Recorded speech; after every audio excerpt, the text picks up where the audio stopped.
Peace and welcome to the Real HD Show, the higher discussion. I'm your host, Vic. This is a 2 hour ride where we give you that information, that awareness, so you can move fearless. We got a lot on tap. Um, we want you to jump on in with us and participate, give your expression, give your knowledge, wisdom, and understanding for that freedom, justice, and liberation that we all seek.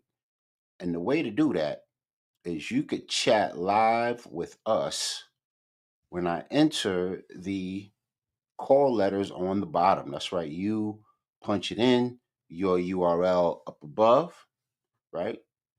Spoonie Love from up above.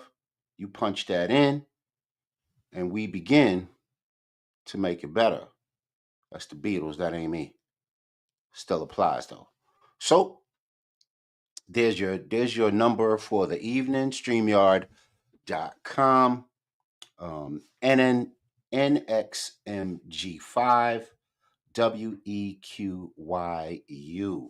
And let me check some of the different lanes that we're broadcasting to tonight just to make sure that I put the correct StreamYard password in there so everybody can come and join in and we can have a fruitful conversation.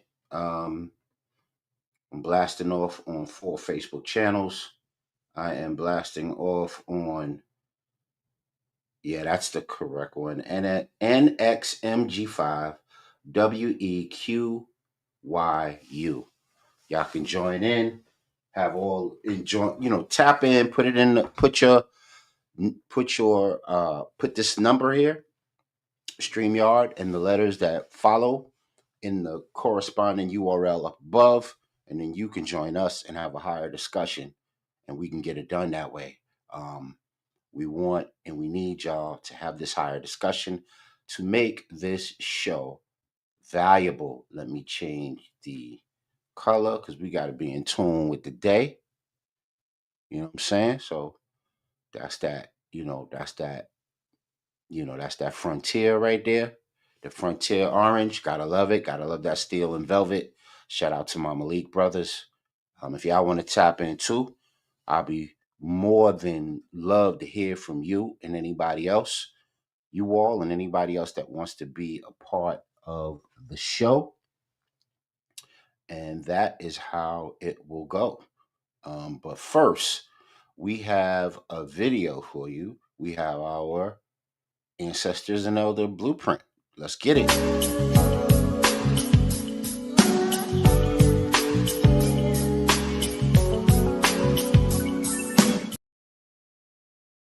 So we are in the midst of our Ancestors and Elder Blueprint on the show. And that's an opportunity to thank our ancestors, thank the elders in our family who are the progenitors for our life, liberty, and happiness. And we want to make sure that we're giving props to them. We want to make sure that we're celebrating the life, love, and liberty and blueprint, the plan, the strategy, the many, many gifts and talents that they bestowed upon us so we could be here doing what we do right now.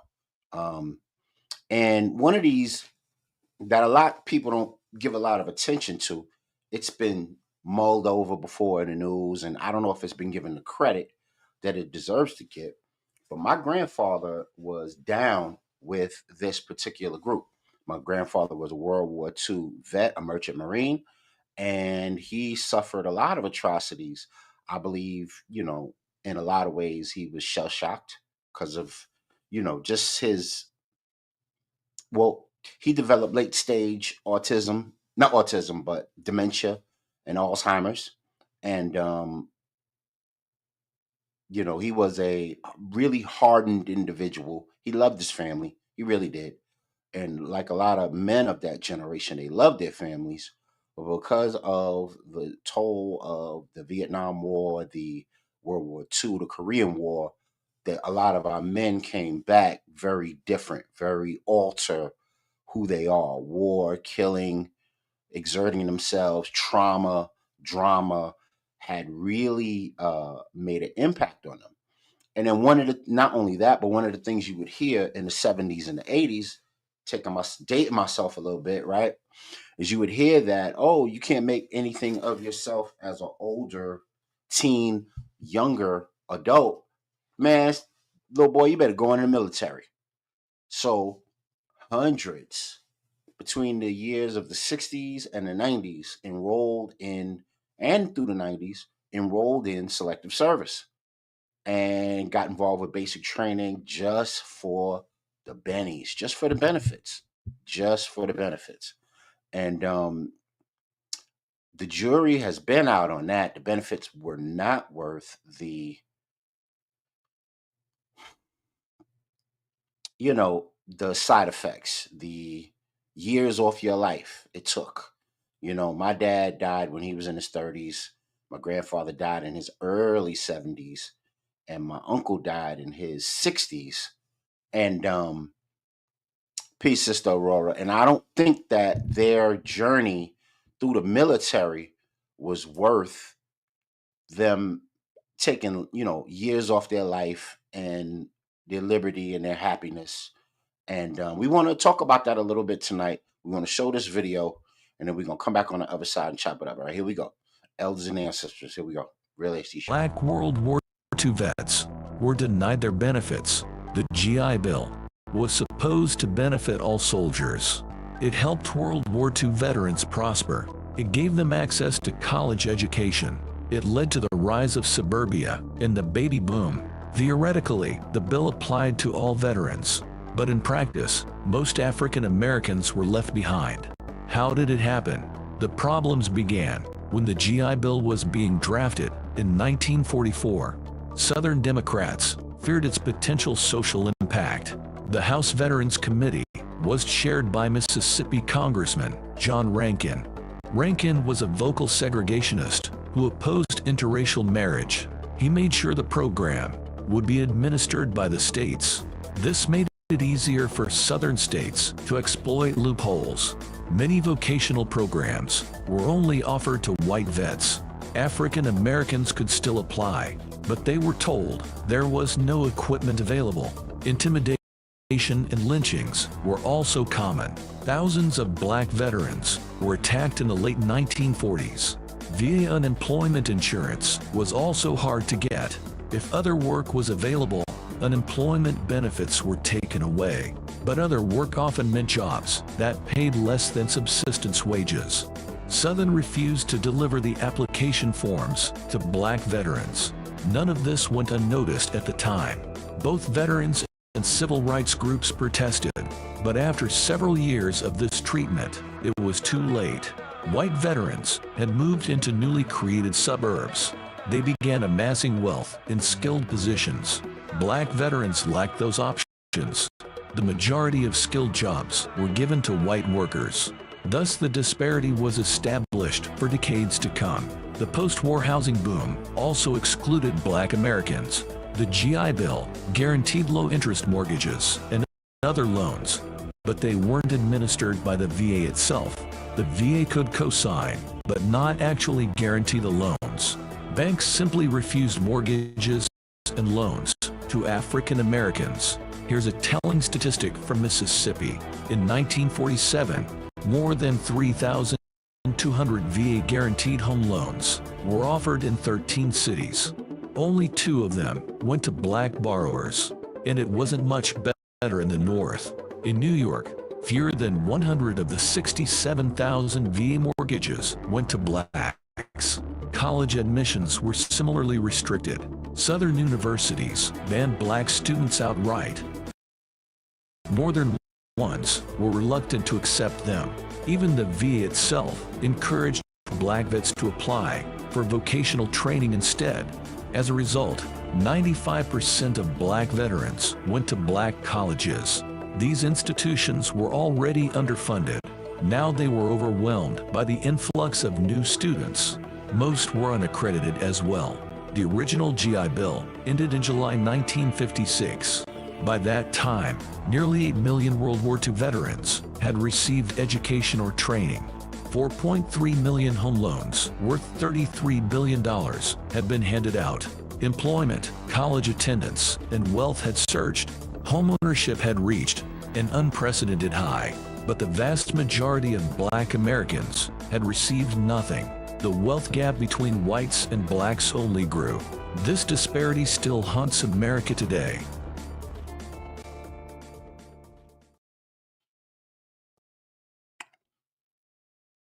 All right, we back. We are back. That was a little long. That was a little long, but good. And we talking about the legacy. I should have made that like a stolen legacy report also. But we're talking about the legacy of the GI Bill, and we're talking about how that affected, men who came home and women who came home from the war, and how they were able to lead their families. Now, I have a guest on right now. Peace to Sister Aurora, Sister A in the building. What it do? What it do?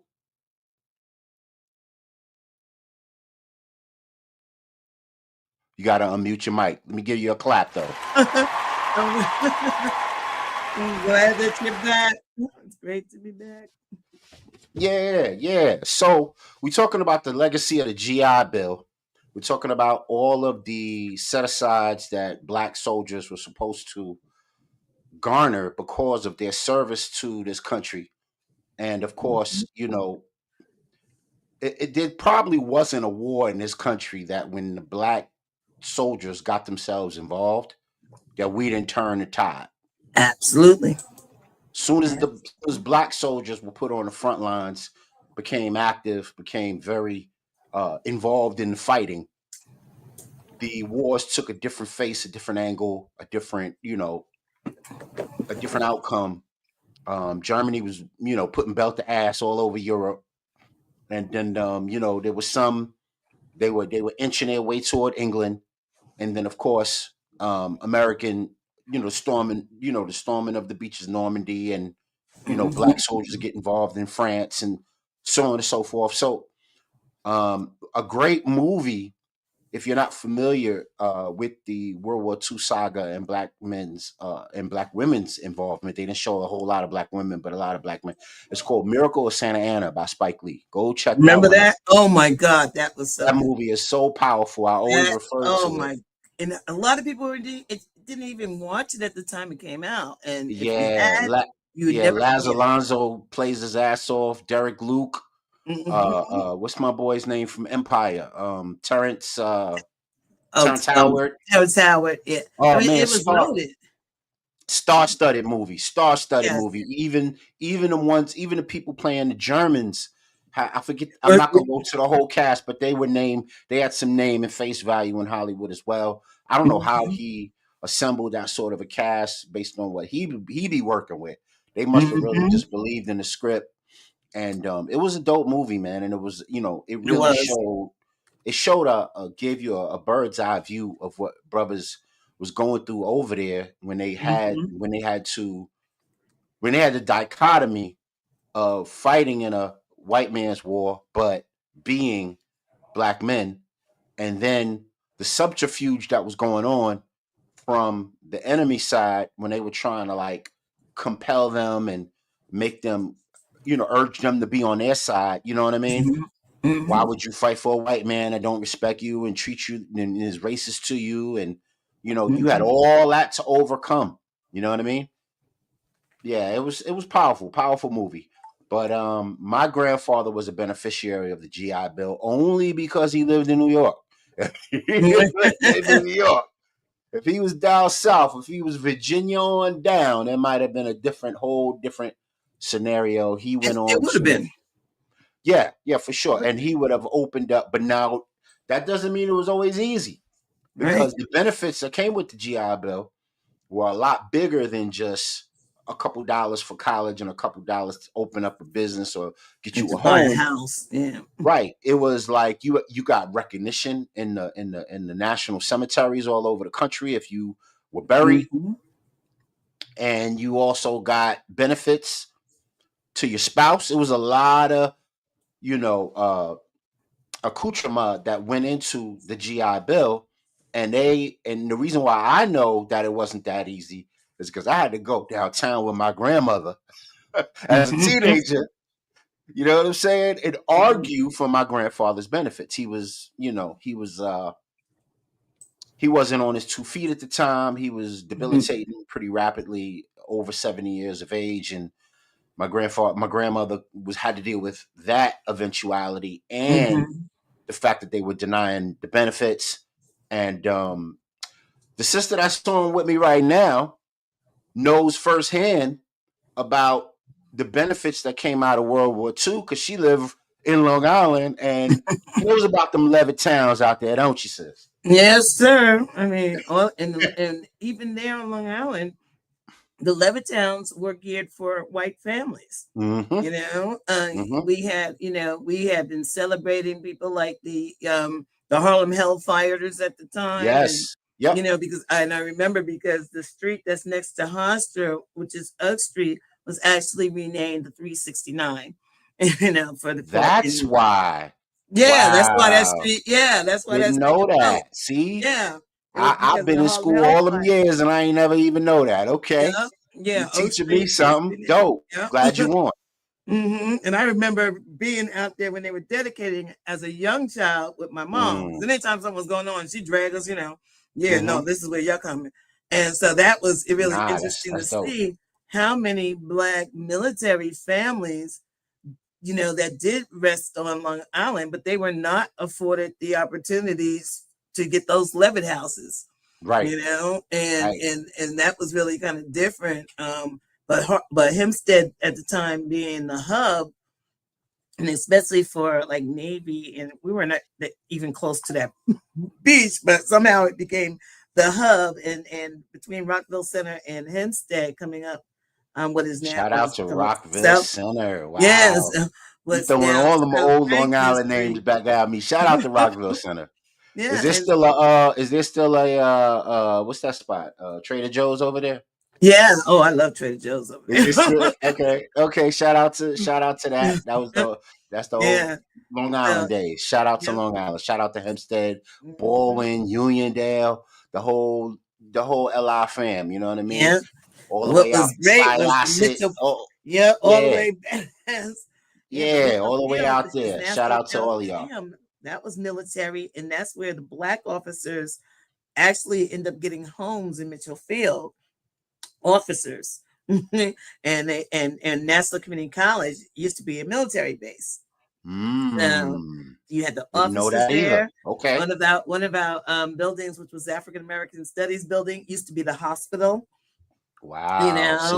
See? Yeah, and so like a lot of our Black parents and stuff would be, if you had a grandparent that came up there, they're like, yeah, this is where I used to come, and we're like, you came to Nassau? No, this was the base. This was Mitchell Field. The base. This was the base, Now, if you have anybody in your family that was in the military, that was a real officer in the military, you don't know, you done heard about the base. The base. That's to get all your food.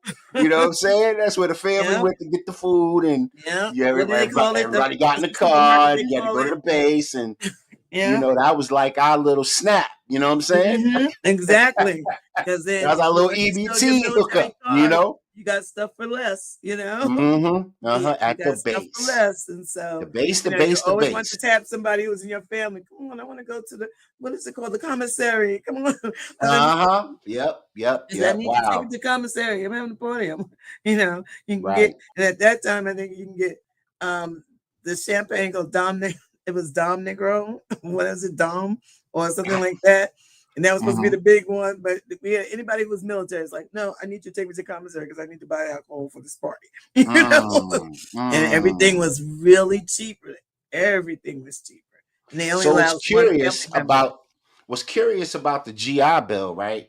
Is that it takes me back to, and this is one of my daughter's favorite play, Little Shop of Horrors, right? Oh, I love this. Yeah, and Steve Martin is playing a dentist, but he's playing like a bad boy.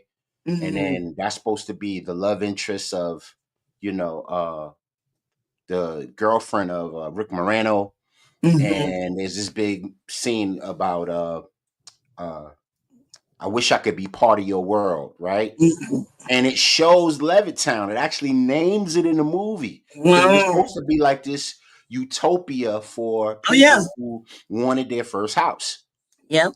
So it wasn't just soldiers. I mean, they showed the soldier like they showed the right. soldier. It wasn't just soldiers. And he's saluting, and that was part of the like little dream sequence they had. Right. But really, I was it was growing up, it was about still just white. yeah. It was all about getting white people up in there. Yeah. And of course, Levittown was not only in Long Island, but it was in Pennsylvania. It was in upstate New York. There's several Levittowns. He was a developer that made houses in, you know, he was and Levittown became the model for suburban home development all over the country. Absolutely. You know, so, you know, and then of course, brothers were denied that and their families were denied those opportunities, even though the blood equity was there from being in the war and being vets and all of that, you know. And I'll never forget my dad, who was I forget what he served, but I think he just had basic training. I don't think he ever saw any combat, but he was like, he was like, Jay, don't go in no white man's army. Don't you ever go in no white man's army. You take your ass to college. You know, that was his message for me, you know. Bless him, you know, circa 86 cancer. But just wanted to build with the people. Anybody at home want to reminisce about the legacy of the GI Bill, reminisce about the legacy of the proud legacy of being a melanated soldier in the United States, and what that did or did not mean for you or your family, please tap in. Here is the call letters right here. You put it in the address bar above. I bring you into the show and we can rock and roll. But we got a lot more to go through because we got to get to our AAT report. Here we go.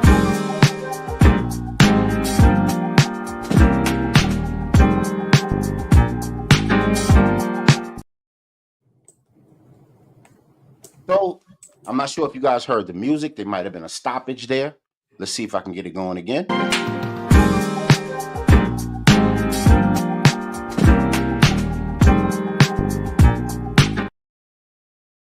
All right, so we in our AAT report, our health report, healthy, wealthier, and wiser for a brand new you. And I got something I want to play right now, and this is a warning for all my folks out there who like they spicy snacks.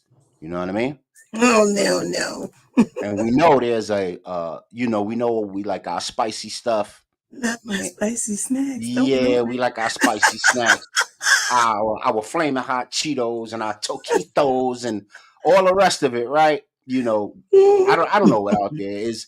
Our Cabbage Patch Kids, you know, those are they hot and spicy now? I don't know, but let's check it out. Here's hot and spicy. Yeah, all that, you know. Let's check it out and see what the news is talking about in terms of these hot and spicy joints, man.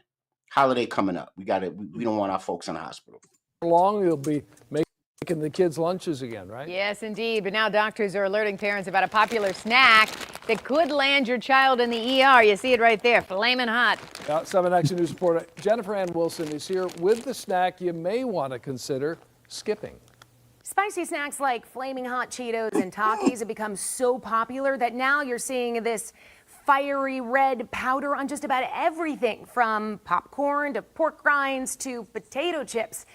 And ask any kid, they'll tell you you can't stop at just one, and doctors say it could be doing damage to your kid's digestive system. Okay, hot Cheetos and Takis, hot Cheetos and Takis. From rap videos to local playgrounds, the consensus is in. I like them because I like spicy stuff, and hot Cheetos are like spicy. That's 9-year-old Kayla. Her mom, Jeanette Ticer, owns Every Girl's Dream summer camp for girls 5 through 12, and she's very familiar with the flaming hot craze. The kids, I offer them a snack in the morning and afternoon. In the morning, it's more of a healthy snack, fresh fruit. In the afternoon, I let them have more of a junk food type of snack. One of their major requests would be hot Cheetos. But could all all this heat actually be dangerous? There's a lot of things that go around on the internet as far as kids being rushed to emergency for stomach pain or vomiting. So these hot Cheetos and these hot snacks actually can damage your stomach because of the increased acidity that it can produce. WXYZ's Dr. Partha Nandi is a gastroenterologist, and he's seen what these sizzling snacks can do. So these kids are eating them and they're having a lot of pain. It's because the amount of acid is more than the stomach and also the esophagus can handle. So bad that they end up in the emergency room. On top of that, just a small bag of these has 24 grams of fat and over 1,200 milligrams of sodium. This is a high-fat, processed, full of spice that it's to such a level that it actually increases the acid level in your stomach and can damage it. Dr. Nandi says it's important for parents to keep an eye out for signs of stomach pain in their kids. As for Kayla, well, she's got a pretty good grasp on her diet for a 9-year-old, telling us what her favorite foods are. Grapes, strawberries, and pineapples. First, I try to eat healthy foods, then go to snacks. Frito-Lay has said previously that their snacks meet food safety regulations and that some consumers may be more sensitive to spicy foods than others. All right, Frito-Lay, stop capping. Y'all know y'all put that yellow dye, number 5. Y'all put that red 40, blue whatever, blue 90, you know, all kind of crazy stuff. But and we know the havoc that these, you know, additives to food can to the snacks can make. And what's your thought? You know, you on your takies and your hot Cheetos? I'm on my hot Cheetos and I don't eat the Takis because they add lemon in it, so I have to be careful about what I eat. But I'm on my hot snacks, and so you know, parents should know they should not be giving little kids, I would say under the age of 12, no hot Cheetos.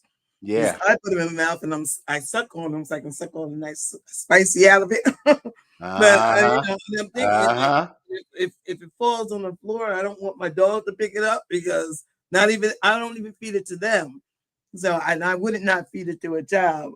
But that and like my daughter, she loved Takis.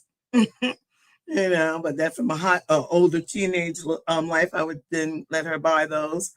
But yeah, I love it. They used to have them hot little cinnamon balls too. I love spicy. Yeah, but yes, we gotta be careful though.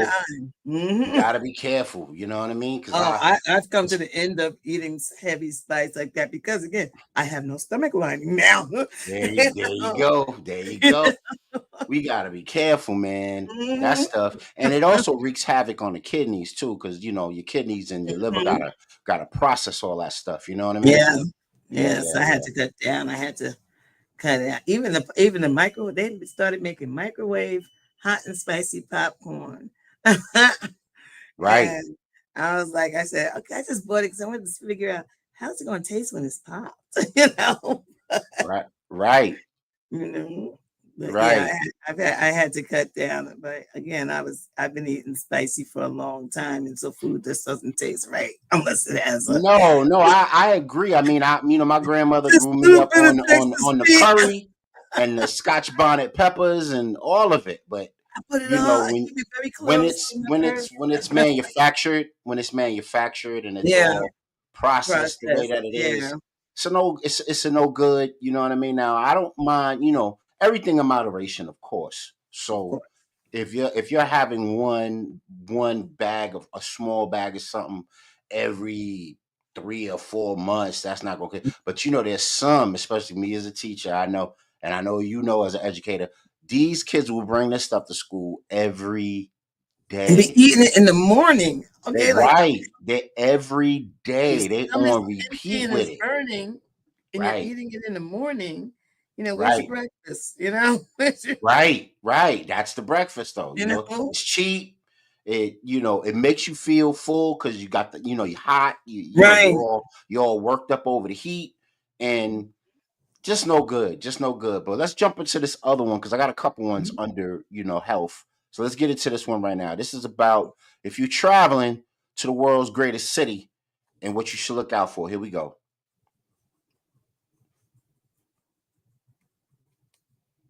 Pose. Check out this video.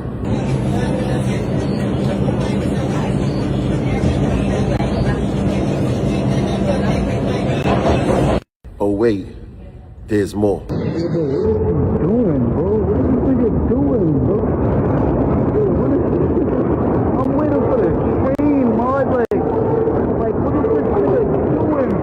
You can't touch nothing in the subways. No door handles, no poles, no nothing.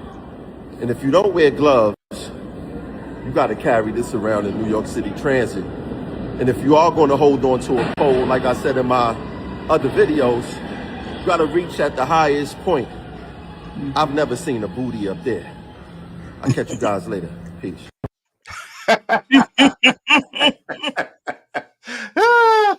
New York, oh Lord. Yo, what was my man doing? He was itching for a scratch is what he was doing. What the heck?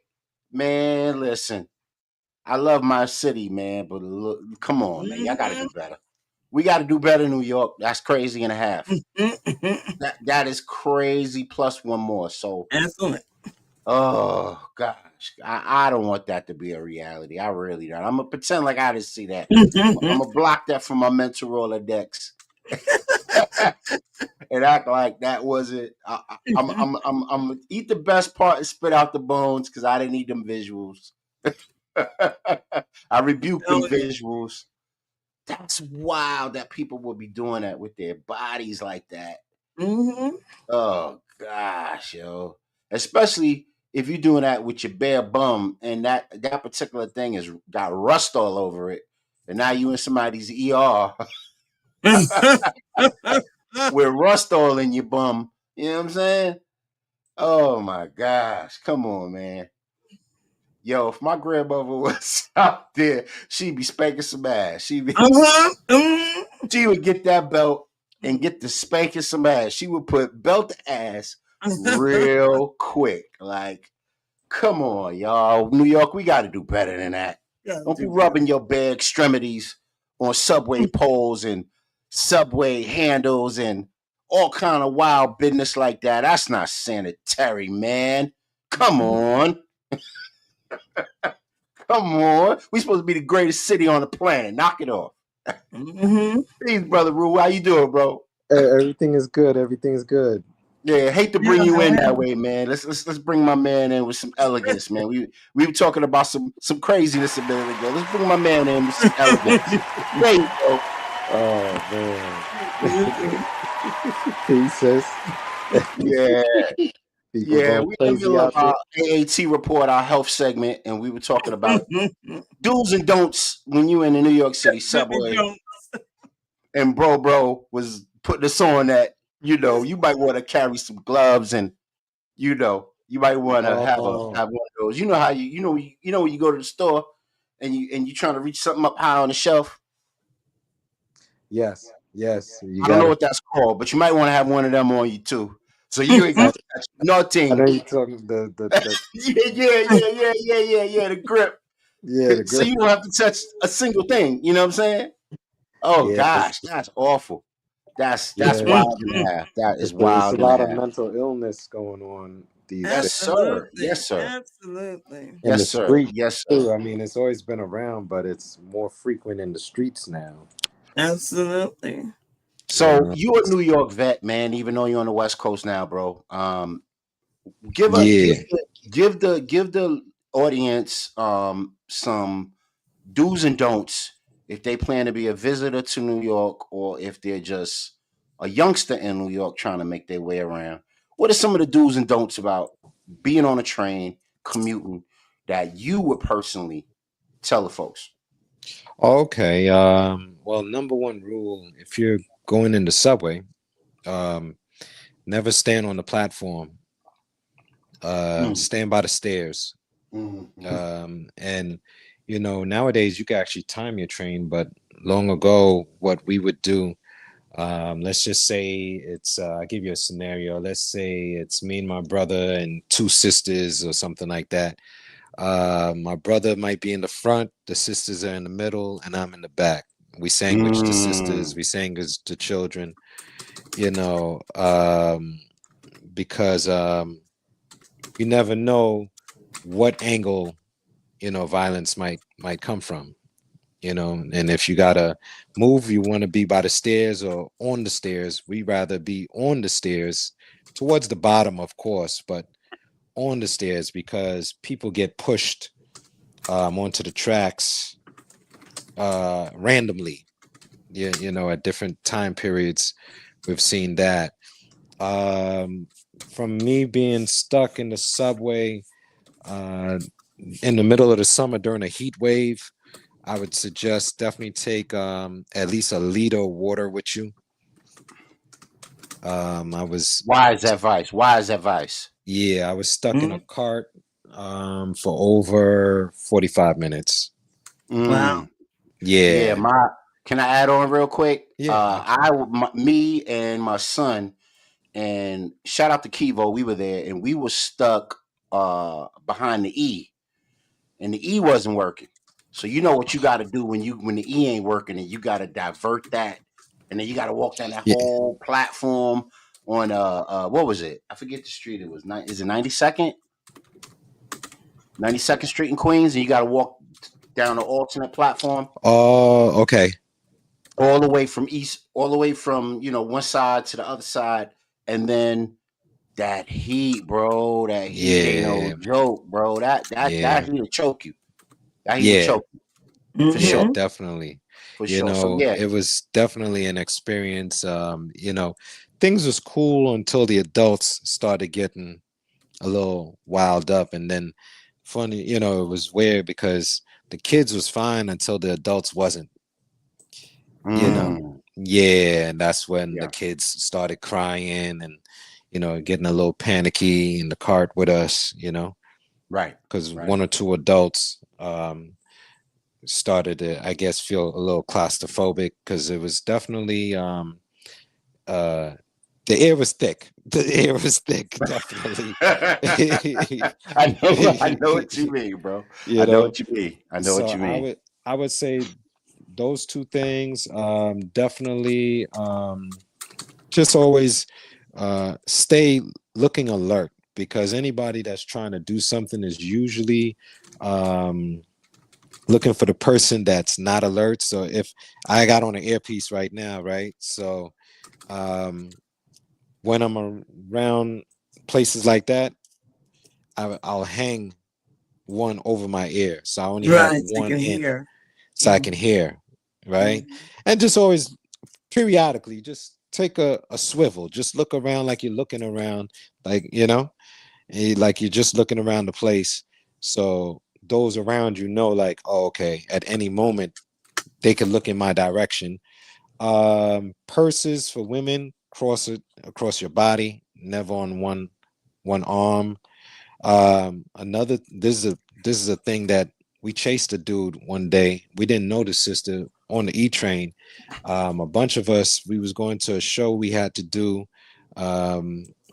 It's somewhere in Manhattan, and we got on the E train. This is in what's that? Sufton. The individual got on the Sufton stop.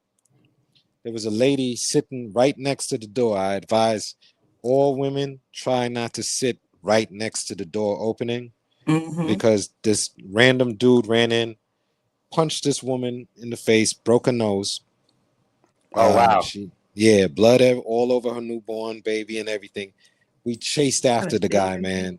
We was Yes. running through carts, chasing, trying to get this guy, because it just was so random. We was in our own world, just conversating, and then, you know, and she's ahead of us, like she's the door ahead of us, you know.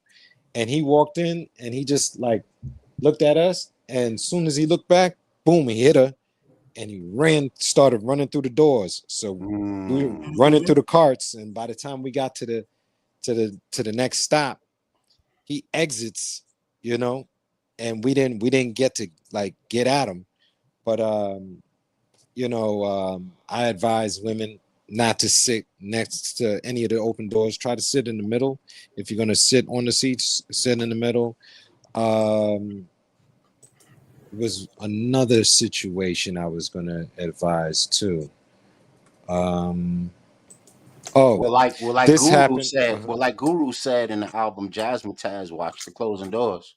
watch the closing doors. Watch the closing doors. Another situation with a sister. Sisters, you know, it's summertime. I know y'all want to wear y'all dresses, look nice with y'all sandals on and all of that. You know, beautiful sister. It was West 4th. Oh boy. I came on to the platform.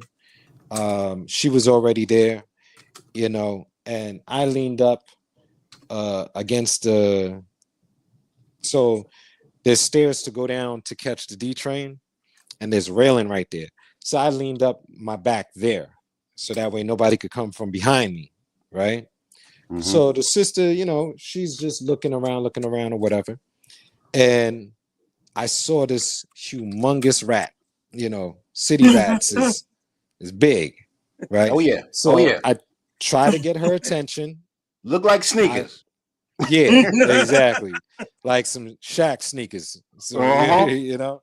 So this big thing, he jumped up from the he was so strong. He jumped up from the tracks, and now he's coming. You know how West 4th is when you're coming in West 4th right there, you walk right on to the platform, right?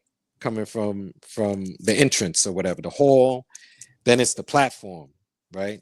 So it jumped up from over there, and he starts running towards her, right? So I'm trying to get her attention, like, excuse me, but now she's ignoring me because she's thinking that maybe I'm trying to talk to her or something. Right, you're trying to holler.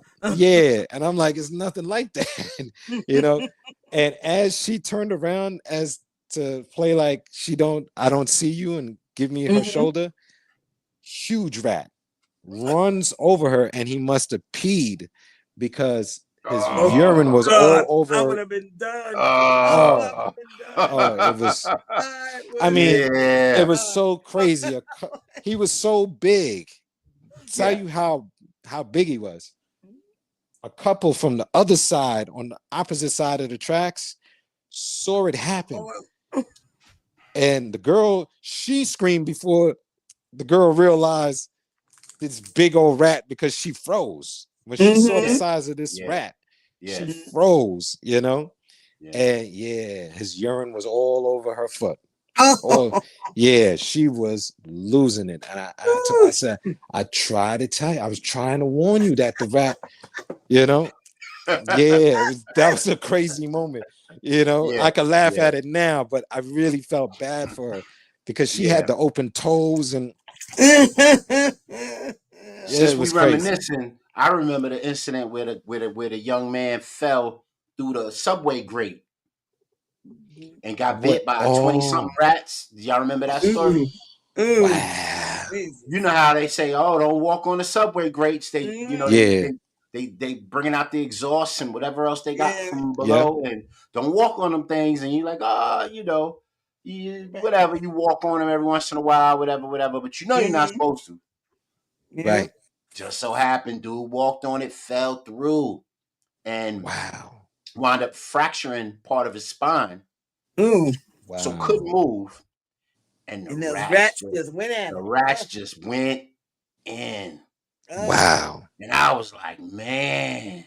That's crazy. I did it on the show. I did a story about it on the show maybe about 3 years ago, something like that. But anyway, that's one of the craziest. And of course, the flooding. The flooding, the water, when the water gets into the subway and it floods above waist level, and now you got to be climbing on poles to get out and all that craziness, man. Yeah, the flooding. I've seen flooding take place in there too. It can get crazy. That's where I was when I saw that. Rats 12? climbing up on on 12th Street. 12th, They were climbing off the thing, and then somebody was saying because the water was coming up from the subway. It was soon after a flood that we had. I think it was Irene or something like that. But traveling through, I'm like, what the? Oh my God. Yeah, so y'all use that information in good travels. Heed that awareness to move fearless, and you know, straight from the Real HD show to you. Hopefully that helps a little bit. I had a lot I was gonna do for the health report, but all right, I'll give y'all choice, man. What y'all want to do for the health report? Science proves that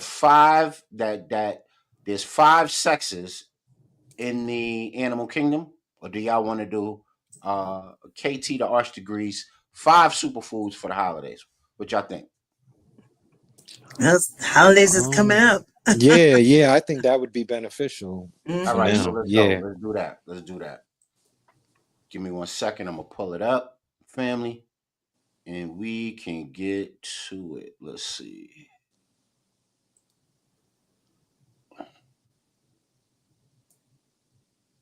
Okay, here we go. AAT report. It's 9 o'clock. We still want an AAT report. Interesting. All right, here we go. You know, in tip-top order. The main one, number one, is going to be Netsu Nectar. That's the stingless bee honey. That honey is amazing. It helps with the genes. It's a perfect food. It helps with the gut. You know, it helps me see better. It helps with my vision, my insight, my perspective in life, my dreams. It's an all-around food, superfood, herb. It falls under all those categories. So I definitely take that every week.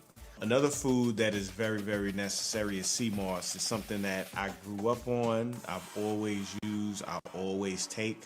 It helps with the skin. It helps with the gut. It helps with the appetite, you know, and it also is a builder, you know, for your mass as well. So you help build your structure and reinforce your whole anatomy with consuming, you know, sea moss. So All right. So I know you are a connoisseur of on the healthy side of things. I know both of you are. So what do you think Mhm. about those superfoods? Have you experienced any of them? And what kind of superfoods do you guys use to fortify yourselves?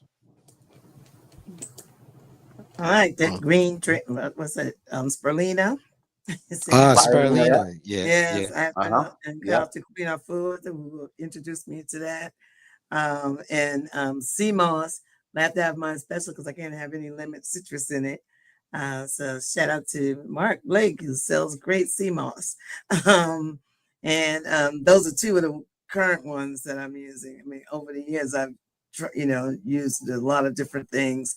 I'm back to using turmeric as a spice to take down Mm-hmm. inflammation. Mm-hmm. Yeah. Mm-hmm. As we get older, our legs and our Mm-hmm. extremities start to swell all the time. And so Uh-huh. you're trying to reduce that with some turmeric. And so I'm back to eating a lot more Indian food because I like that spice. Yeah. I love that spice. So it's great now. But yeah, those are some of the current things. And then you see there's more sea moss advertised now than ever before. Oh yeah. Regular commercials, It's oh, here's sea moss, yeah.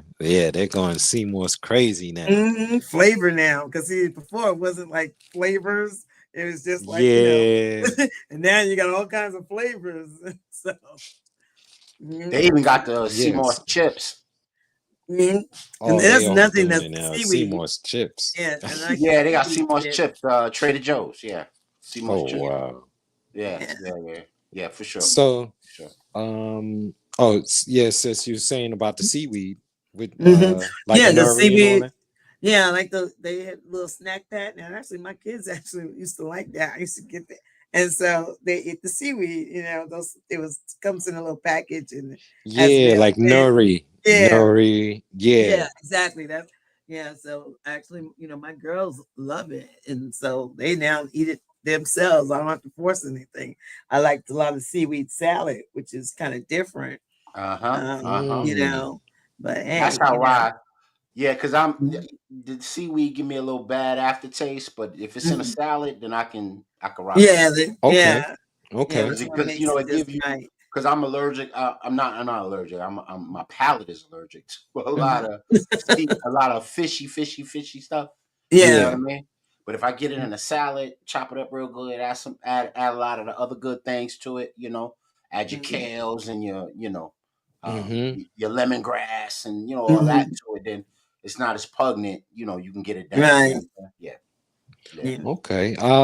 Well, I'll add on a couple. We can start with from the sea. So in the sea, if I had to suggest anything, it would be kelp. Mm-hmm. Yeah. Mm-hmm. So you Fire. have Yeah, you have two different types of kelp though, depending on your situation. You know, if you're dealing with a thyroid issue, you would want to lean to more brown kelp, you know, and for mineral balance, more green. Both of them are very good, but the brown has properties that specialize for thyroid function. Yeah. Both is going to give you good iodine, of course, you know, everything from the sea. Dolts seaweed, one of the strongest ones. I use it to rebuild iron. You know, when I first had iron deficiency, and I was real bad off. I used to have blackouts and all kind of stuff. Yeah. Yeah. And I use that. I use also another herb for iron called dandelion root, the root of the dandelion. Yes. Yes. Yeah. Yeah. Very Yes. good. Right? Very good. Yep. Yeah. My grandma used to do that. Yeah. Right? Yeah, I smoothie it up with the dandelion for sure. So that's what I do with all my stuff. Seaweed, whatever. I have different blends that eventually I want to put on the market as a means that, you know, a person could buy it and just pour the whole package into their smoothie, and they're gonna be golden. For calcium, a good source from the sea would be wakame. Yes. Right. Yes. Very good stuff. You would get endless calcium from wakame. You know, you ain't gonna have to worry if you want wakame. Yeah. And actually, they're beginning to use wakame a lot in capsules. They're capsulating it and saying that it's for calcium from the sea. You know, so you know, get on it before they, you know, go crazy with it and selling you small dosages and capsules. Just get it. I actually put it in my high-speed blender and I powderize it right in my blender. Yes, sir. So that's the best way to do it. Yeah, do it yourself. So for the C, I use those. For joints, I use Mackie berry. It's spelled MAQUI. Try to see, that's the spelling right there. It's probably putting it backwards. No, Right? it's right. It's It's right. straight. We can see it good. Okay. Fire. So Fire. Dope. Mackie this berry is a hard berry by nature. It's not soft and juicy like other berries. So what they basically do with this is they ground it down to a powder. And you can make it into a tea, but I just put it in my smoothie.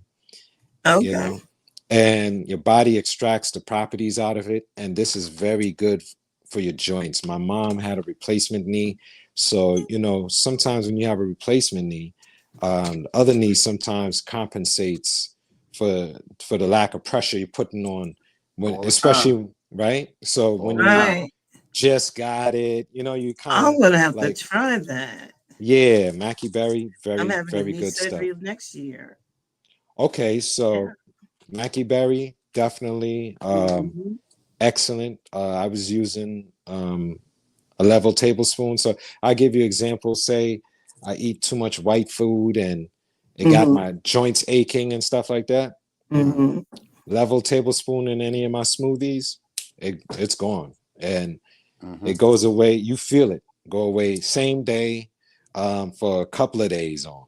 So, you know, now they're trying to make this highly expensive to obtain because people are getting onto it more and more now. You know, that's the problem for me with the health world.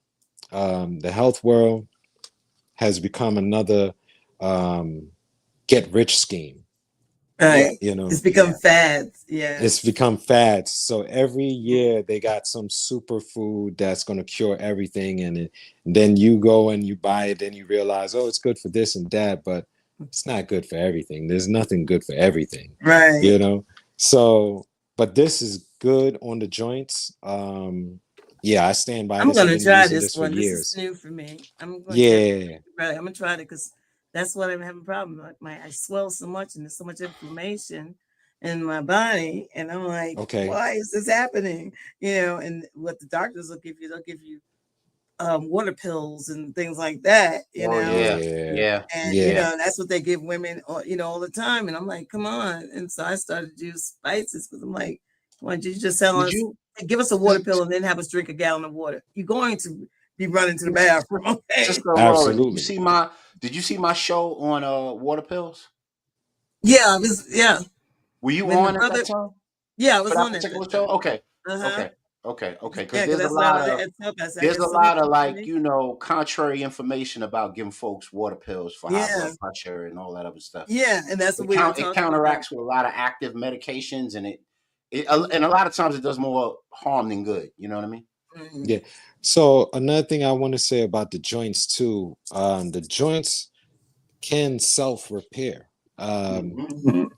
So the thing is, human body's not designed to stand for long in one place or sit for long in one place. It's Right. actually designed to repair itself through movement. That's why Mhm. our lymphatic system has no heart, like Mhm. no pump, in other words, right? We Mhm. are the pump for our lymphatic system, which removes all the waste out of our body Right. while hydrating our body at the same time, right? Mhm. So our joints have to stay hydrated. So movement really helps to repair the joints too, Right.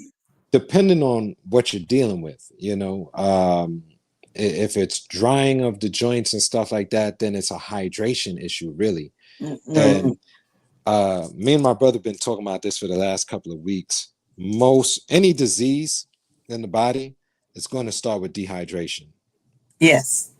It's a disease, like Sevi like to say, if it's here, they call it this. If it's here, they call it that, right? Mhm. But the thing is, it's a chain reaction. It's a domino effect, and it all starts from dehydration. And you have different levels of dehydration, and hydration is extremely important because it's something that we have to monitor every single day. Absolutely. You know, so, Absolutely. so we all need to focus more on hydration and Mhm. different ways to hydrate, and then know the signs that our body gives us when we're dehydrating, right? So we can replenish. um, Things like mackey berries, good for the joints. Then you might want to look into, so this will reduce inflammation, right?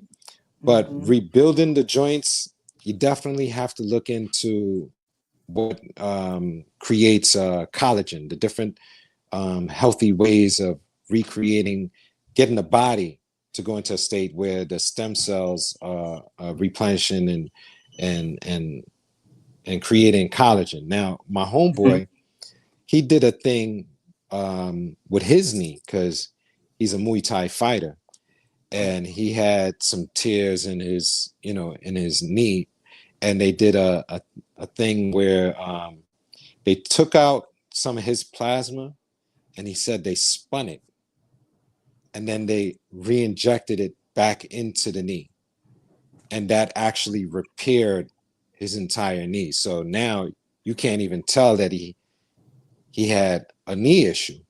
Mhm. So that, depending on what's going on, you know, and now, I mean, stem cells research didn't come from a good place, but now we at a point where people are utilizing stem cells as well. This is what sports science uses. These two methods where they pull the plasma, they spin it, and then put it back in, and then the Mhm. stem cells to rebuild instead of doing like what my Regenerate. Yeah, mom did with the yeah, surgery. It just so Mhm. happened that my mom's surgery went well for her. You can't yeah. really tell That that she has a replaced knee. Yeah, that reminds me of the experimental surgery Kobe Bryant had on his knee. Okay. Yeah, Okay, I didn't even. he went overseas and they did something very, very similar to his knee, and then he really didn't have any problems after that with his. He didn't lose a lick of explosion or anything. and Well, you know, they're they got leading him back us. nice. Yeah, they're leading us and all of that. Yeah. You know, Yeah.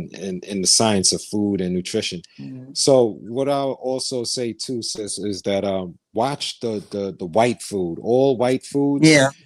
Yeah, they and your sugar intake, whatever sugars, you Mm-hmm. know, watch the different forms and Right. I'm reduce diabetic, so I have those. to. Yeah, I don't Yeah. produce insulin anymore, so Yeah.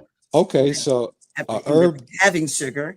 You know, yeah, as they give you the glycerol pills, they give because I will be like you'll hear this nosedive because with the scanners on of my numbers, and it's like I have to eat. You know, somebody has to give me a piece of candy, or they have to pass me something to yeah. bring me back up. You know, or like say So cranberry juice because Hey, I'm allergic to orange. let me just say something real quick. All yes, my Instagram watchers, the Instagram stream has ended. Y'all come on over to Facebook or YouTube or Twitch or Kick, and you can check out the rest of the show. Go ahead, y'all. so one I would suggest for sugar control, you just have to monitor how you feel, and you know how you feel, you Mm-hmm. know, when your sugar's dropping or whatever. Yep. But barberry. So Barberry. yeah, so there's this kick that was going on, I think in 23. There Mm-hmm. was people was getting this thing called berberine. I don't know if Yeah, you yeah, Bayberry, yeah, But yeah, right. yeah. Mm-hmm. yeah, So it comes from this particular berry. So you can get that, and what that does is it's going to reduce the sugar within your bloodstream. You know, the sugar that sits in our blood and causes the Mm-hmm. insulin response, and then the insulin, the sugar and the insulin is getting trapped in the body fat and all of this Mm-hmm. process. It breaks that up and it reduces the sugar. Now what they say that it works so well, I actually have it, even though I don't necessarily have a sugar issue, but Mm-hmm. I know I like my pastries, you know, so Yeah.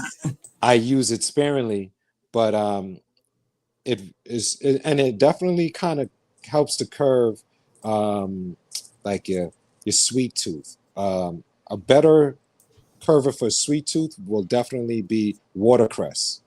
Watercress in the powder form, or watercress, just the vegetation, the fresh Mm-hmm. watercress, egg is going to cut your sugar cravings. Period. Mm-hmm. But that particular herb is good for, when you get a chance, look into it. That particular herb is good for reducing and cutting the sugar in your system. That's great. Thank you so much for that. Now, can I just ask you, because now Yeah, I've been writing them down and putting them in and seeing, is there a difference between or should it be the organic one that you're getting, or it should be I just use the organic right, ones. the Yeah. organic? Oh, so you do use the organic ones. Yes. A website I would suggest. You won't be able to get everything on this website, Mm-hmm. but you can get some of the things on this website. Would be what is it? Herbalcom.com. Okay. You can get most things on there. Oh, okay. Yeah. Great, and you great. can also try Psionic Botanicals as well. That's another good one. That's Right. another good one. For colds But and stuff, just to touch that, Mm-hmm. sinuses, elderflower tea. Any sinus issue, elderflower tea. And if you buy tea bags, always remember tea bags is just a teaspoon. That's not going to Mm-hmm. do anything for you. Double the bag always, Right. to get a tablespoon. Two tea bags is 1 tablespoon. Yeah, now I like elderberry because a lot of the vitamin C stuff I can't take, directly. Ah, And so using echinacea and elderberry are things that I've been using over the years for colds. But unfortunately, like they always say, oh, make something lemon and honey. Well, I'm allergic to all yeah. citrus. I can't eat lemon, lime, orange, grapefruit, mm, none of that. And Okay. so sometimes it makes it very difficult for, like diets or things, because everything always contains one of those products. And so having elderberries and now moving into these new berries, and you just godsend today, because me and my daughter, we Yeah. just got this book. And so another thing, like after we went to the farmer's market and we picked up turmeric, we picked up ginger, we picked up all these things I usually make my teas with. Yeah. And so, it's the same thing. And a lot of times, like I said, I can't just buy sea moss because they make it with lemon, or a derivative of some kind of orange or lemon and things like that. So When they're mine's washing it. Yeah. yeah, and so yeah. And, How are you with cayenne pepper? oh well, I love cayenne pepper. Yeah, And we just got Yeah. finished talking about that, get because you some before, cayenne pepper. Great for the respiratory. Great for it. And yeah, that's a I high used level of vitamin C as well. and Mm-hmm. hot pepper, what my father used to call pepper pot. I mean, Pepper it was pot. just like really, when Oh. someone smelled it, it'll clear you out. But Oh yeah. I was able to You're take gonna that. sweat Yeah, I just mean, off look, of that Yes, you're pot. gonna sweat. Yes, any of the real hot peppers are really good yeah. for you. So And so, Yeah. you and that could, was another reason why I like to use yeah, a lot of the spice, because I'm yeah. like, that just, clears you up, and, Mm-hmm. you Mm-hmm. just put it out. So for vitamin C, so you want to be able to get vitamin C without it coming from a citrus fruit? Yeah. Yep. Okay, so I would suggest there's another herb I would suggest for that. It's um I have it. It's a plant. I actually use it, but I'm trying to remember the name right now. And you know the name. Everybody knows the name because it's super popular. You can actually grow It's this not the yourself too. echinacea, right? No, it starts with an M. Moringa. Moringa. Okay. Moringa is high in vitamin C. Okay. One thing to remember with moringa, if you're on your cycle or getting close to your cycle, stay off the moringa because it'll make your cycle longer. Longer. Yeah, it extends the cycle. If you're trying to get pregnant, stay off the moringa because it's a natural, like they use it to like abort pregnancy, basically. It's Oh, it, yeah.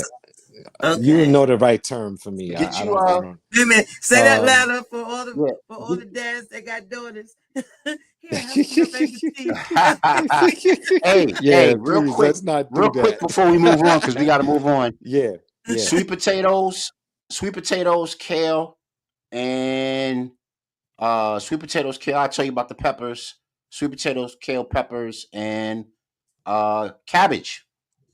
Yeah, I eat a lot of cabbage. I like the cabbage. Cabbage, really good Yes. for vitamin C without Yep. the Cabbage and citrus. You know what I spinach mean? is kind of how I Yeah. eat And cabbage. one herb for the lungs, if you gotta,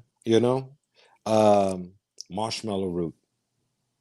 Yes, very good. Very good. Yeah, Yes. Marshmallow? yeah, yeah. Yes. That Yes. dries. We did a big expose on that on the show. Everybody go back and look at that Maccabee. I always put Maccabee on here. He talked about marshmallow root. Yeah, And marshmallow root. he did his little Very chant. powerful. Yeah. Yeah, if you want to Let's breathe. hold on Yes.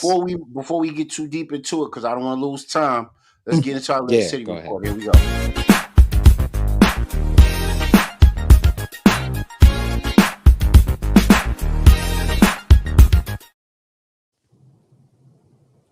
In the middle of our lit city report, the wild, the wacky, the wonderful things that keep our world going round, because we need levity and we need happiness, love, peace, and happiness. So there's a couple of things I wanted luck. I wanted Godspeed on the show, because we always talk about our Moorish sciences, and we always talk about sovereign citizenship and some of the things that we could do to be more independent, both spiritually and lawfully.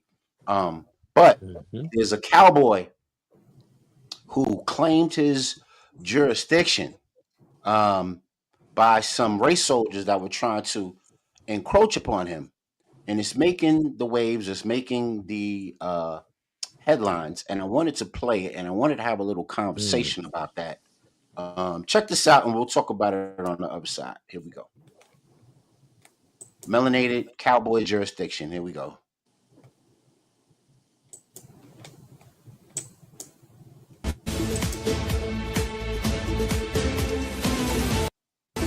So the police pull up to cowboy country, and I'm talking black cowboy country, with a warrant in hand, thinking that they're going to be there asserting authority. Not there.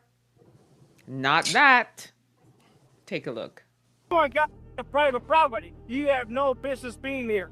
I understand that it's your property. I get it. But I want you to understand that I have a warrant from the court that I'm not making up, okay? Sorry for my language. And it gives us the legal right to search. Where's the warrant? I don't have to show it to you. You're your boss, your legal paperwork. I don't give a what that works for. But what you can do, call the sheriff to come down?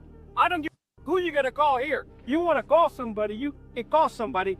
But this is cowboy country. We don't f around with that. That's why I'm saying, like, what are we gonna do? I just want to listen here. So there's two options here. Y'all get the out. We can all get down. What's up? Why don't we go and just discuss the best route? Please do. Get the property. Hang on. I'm gonna put my dogs in check. You put your dogs in check. Them gates are gonna be closed. I better not see anybody. I loved every bit of this. All right, there we go. So we're back. We're talking about cowboy jurisdiction, and not that cowboy is such a great moniker, because we know how the original cowboys were, right? Those were nothing but, people that were in bondage, and they were in servitude, but they remixed the title, and now it's a, moniker of pride and tradition. But this brother, and we don't always have to think of cowboys as the down south folks. They are there. And there's a lot of communities of cowboys that are down south. But there's communities of cowboys right here, right in the Northeast. If you go to Philly. Right in Brooklyn. If you go to Baltimore. If you go to Brooklyn. Matter of fact, Idris Elba played in a movie. Yes. That was narrated about how big the cowboy community is in the DMV area.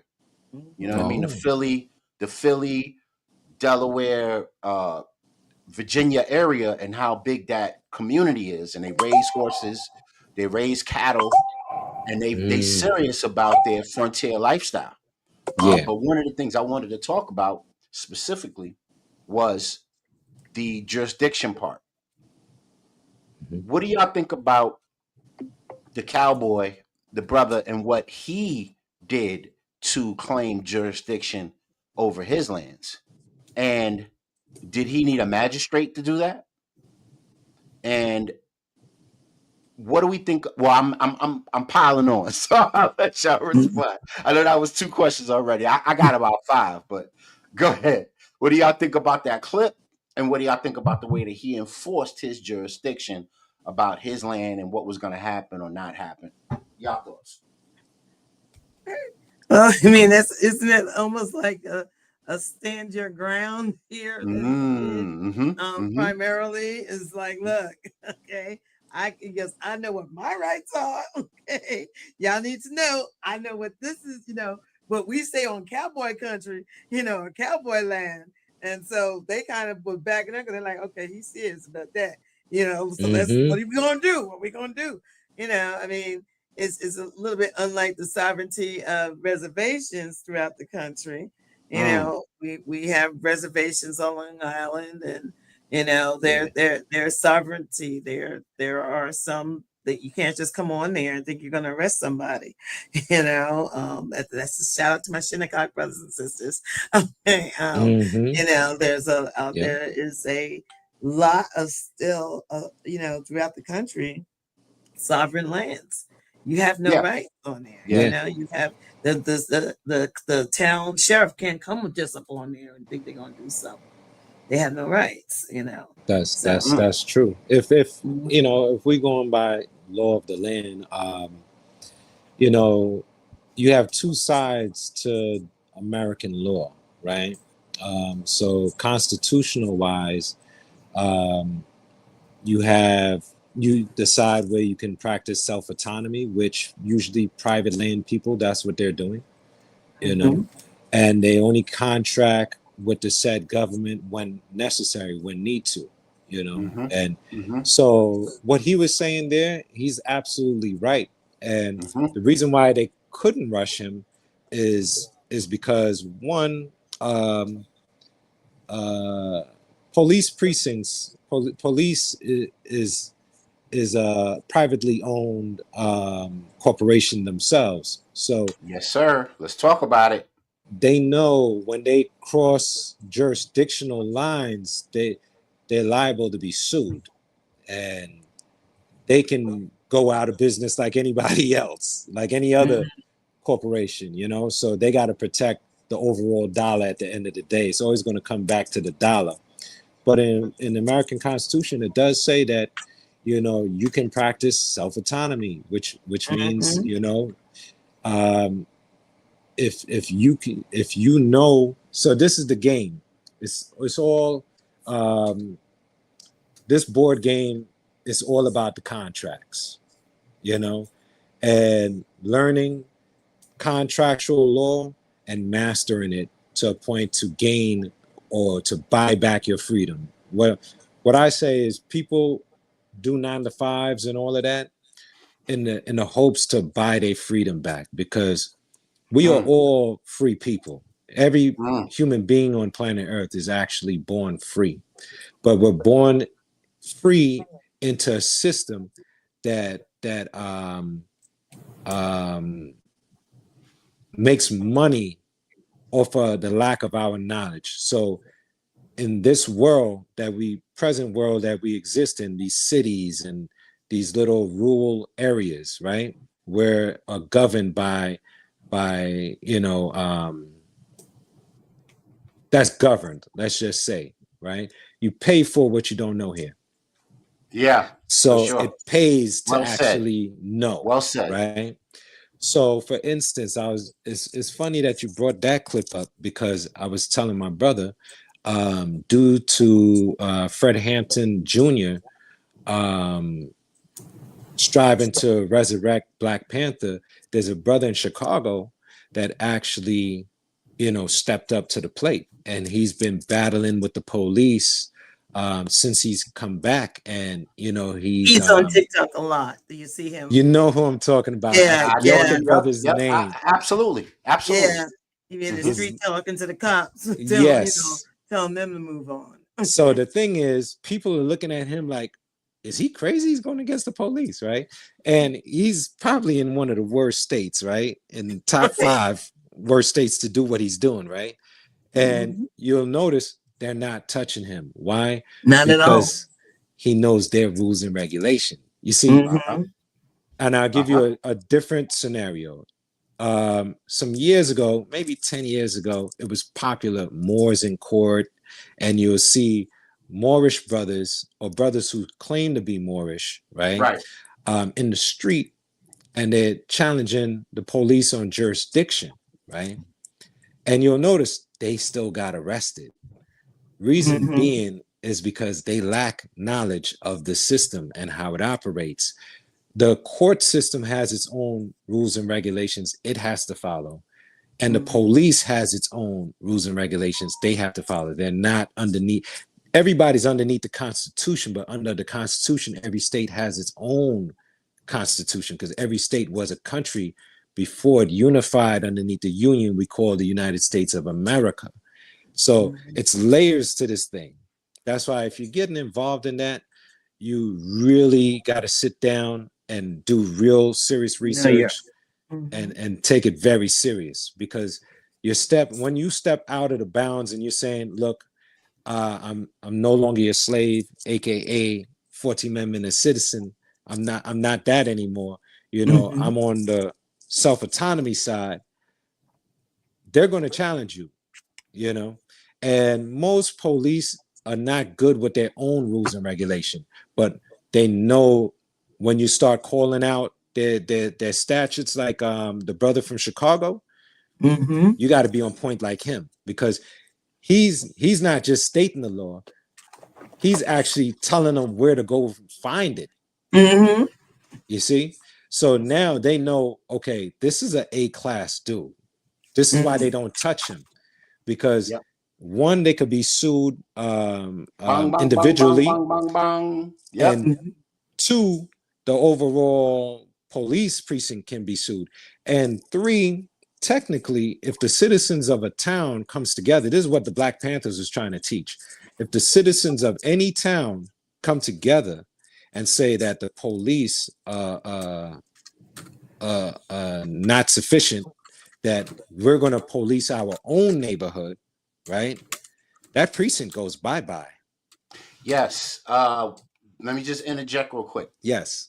So we were having the right when BLM was beginning to pop off, we right here in Rochester, we had our own little, not little, but we had our own travails. We had our own problems here with that, right? We had a young sister. She belonged to a Moorish family, and she was dragged from, shout out to Naila Bay. She was dragged across a highway in handcuffs. That's great. Because they wanted the brother and the father, and the way they stopped them, they were on the shoulder of the highway on the inner berm, and then they dragged her across to the berm that was closest to the street. And then we also had an incident where a mentally ill brother by the name of Daniel Prude was killed. It made national news. He had a mental episode, and they stripped him of his clothes and they put a bag over his head. Wow. And they killed him. They killed him butt naked in the street on a winter night. It was I don't know if it was below zero, but it was freezing. And he went out like that and he was pretty young too, over a mental episode, right? And by which they were not qualified to handle, police officers. So you're supposed to bring in other auspices to help you. Right. So we went to deal with that, and a lot of the sovereign citizen jargon was coming up during that time period. You know what I mean? Yeah. And it was a very powerful thing. And one of the problems was, like you so eloquently put it, if you don't understand what you're doing, then you give them more leeway to act physically and violate you physically, right? Yeah.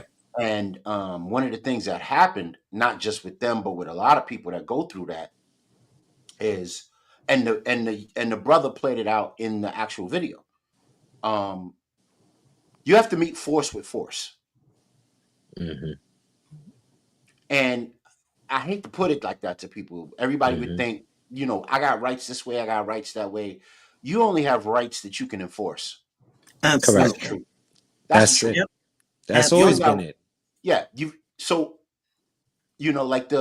I'm a big, I'm a history dude, so I'm an etymology student. So jurisdiction means of law, right? And law means to lay down, right? Yeah. So it's only what you can lay down or who you can lay down with force that matters. So it doesn't matter if some white magistrate signs a piece of paper and brings it to you or not. If they can't forcefully impact you that way, then they don't have any jurisdiction over you. Correct. And I've been trying to get our folks to kind of understand that and kind of equip ourselves in that way. You know what I mean? Because you saw what the cop did when he went up on him. He was like, "Well, can we have a sit down?" No, we can't have a sit down. No. Yeah. You on my property. I'm gonna give you a couple seconds to get up out of here, or it's gonna get messy. It's gonna get messy. And you see what he was doing there to the world, that looks normal, right? Let's have a sit down. But when you agree, when you're on the other side and you agree to have a sit down, you're contracting at that moment that you sit down. Yes. You see? And they wear body cams now. So that's a verbal contract that's liable to be used in law. So, right. You can't, unless you say, hey, body cams is off, this is off the record. Everything is on the record now. So they're going to play the slick game. And that's the thing. When you're on the other side of the fence, you have to understand, for them to be able to do anything to you, they have to get you to cross over the line. That's the game you're playing now. When on self-autonomy time, you got to understand that the U.S. government does not want that, because the president won't even have a job at that point. People think that president is just about, running this corporation. And no, what is this corporation about? Governing human beings. Yes, sir. Convincing Yes, sir. human beings that they don't have the common sense to self-sustain and to be amongst alikes and commute with good nature. Let's just say, so Yeah, they this is why they automatically had look the at you as a treaty. savage. Now we're going back to colonial times. This is why they had the Yeah. treaty with so many of the other groups that own colonies. You know what I mean? So, you Yes. had the Spanish who owned like Maryland. You Mm-hmm. had some of the Dutch owned New York. Mm-hmm. The Germans were involved with Georgia. So it was a lot of foreign enterprise, and you had to treaty. You know what I mean? You Yes. had to have that maritime agreement, right? That admiralty agreement before you can, and that was the jurisdiction. Correct. That was the force that was applied on, whatever scenario or situation that you were in. And I thought that was powerful because, we have gangs all over the country. We Mm-hmm. got groups of youth and men that gather, and women that gather all over the country, and they use their force for these purposes that aren't very intelligent.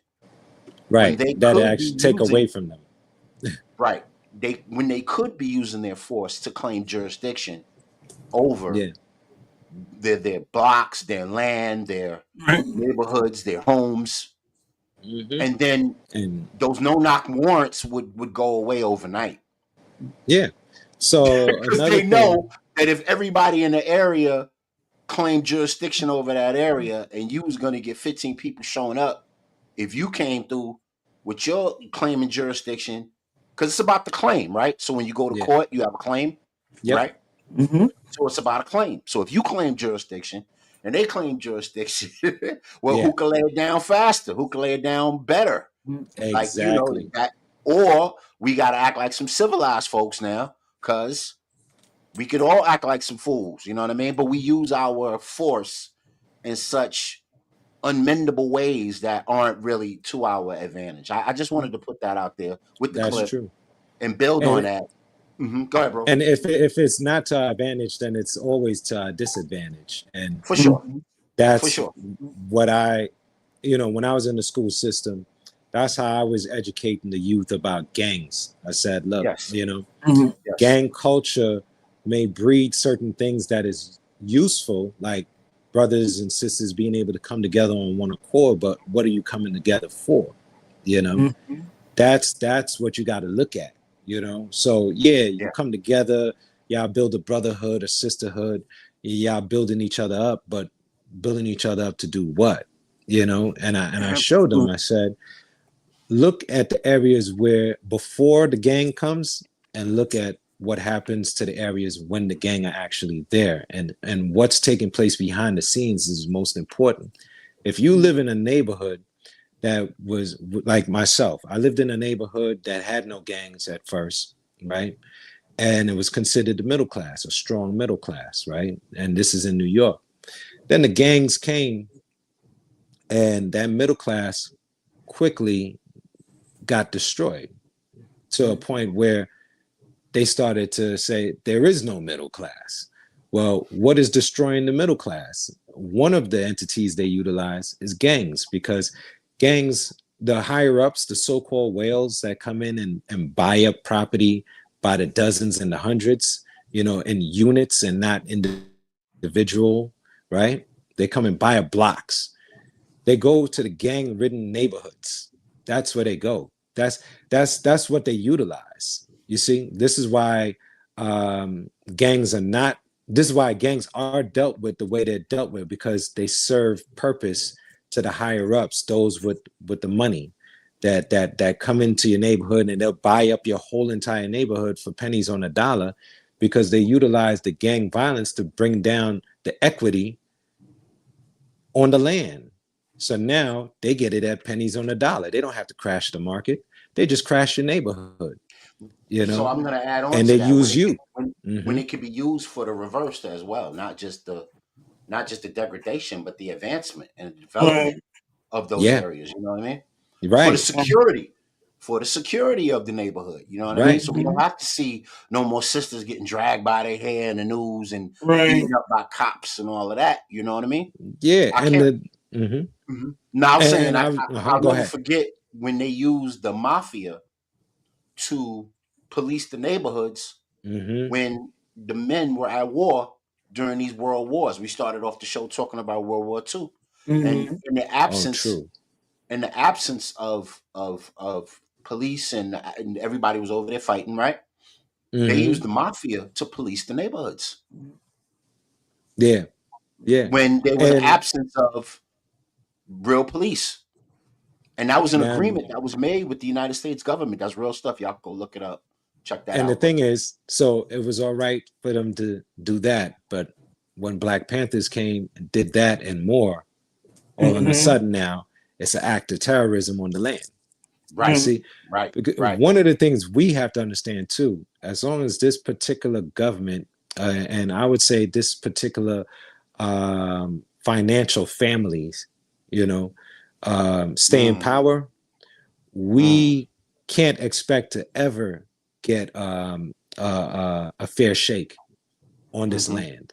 Yes, we were here first and all of that. We could prove all of that, right? And I've talked to Moorish brothers and people who cling to the science, and I tell them, look, all what you're saying is right and exact. The issue is not whether the knowledge is real or whether the information is there or the proof is there. It's all there. They kept it there. You could go to Library of Congress and get it all from them. They know you don't have the power to enforce it, though. And that's the key. That's always been the key. You can have the truth, but truth still has to be enforced.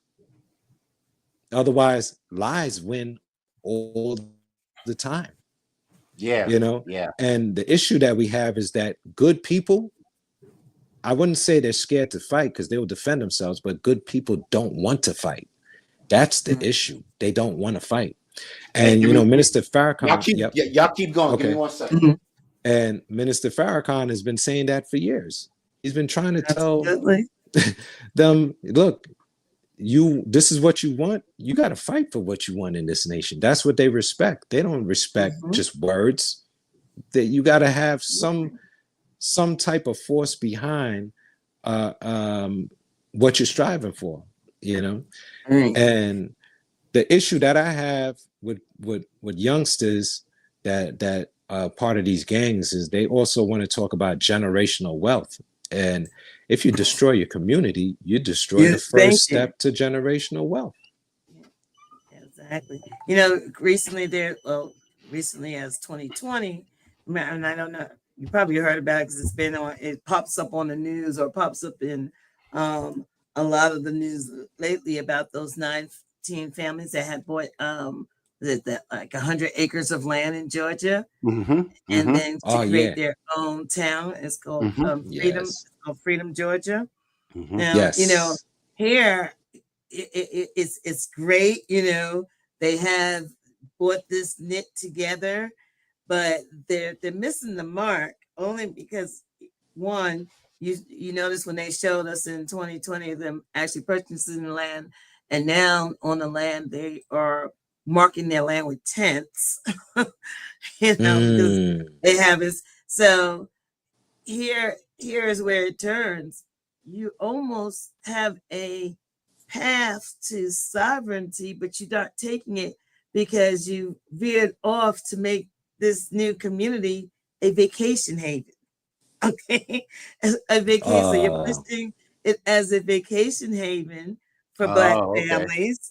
Where and so, they're advertising. So they wanted to make that like the economic engine of the but of the area. Also have it as they're hosting weddings. I mean, I see it every day out here where you know, come to Freedom Town. You can have Yeah. your wedding. You can have Yeah. a retreat. You can bring your Yeah. group over for recreational functions.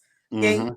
you're missing the mark because one, you do have the land, 100 Mhm. acres. Yeah, you know, 100 acres near water. Okay, that's Yeah. not that was like great because there's no beaches in Georgia. That's exactly what you Really, want. yeah, and You so want a you want settlement near that, water. Yeah. right? And so then you're now you know, they've been advertising it so much because I see it every time I see it. I'm not a hater of what they're 19 black families buying land. That is great. You Yeah. know, Beautiful. having the Freedom, Georgia, you know, Freedom, calling it Freedom Town is great. But who are you paying your taxes to? You did not, There it you is. missed that road of where you have to have a little fight where you could have declared sovereignty like they do with you know, like has The existed with you got reservations. the Mormons, right? Yeah, you got Amish people who declared Amish. sovereignty. If you ever go through it, they, of course, yeah, that's where you go to get some good homemade bread and jam, you know. Uh-huh. But Uh-huh. on their land, you just can't run up there as a police officer on their land. So Right. where's that stop? So you have to figure out, and they're in the middle of Philly, you know. I mean, that's where I'm going to the Amish country. You know, they're in the middle of Philly. They're doing that with those 19 settlements all over the South where they want them, where they're redistricting them.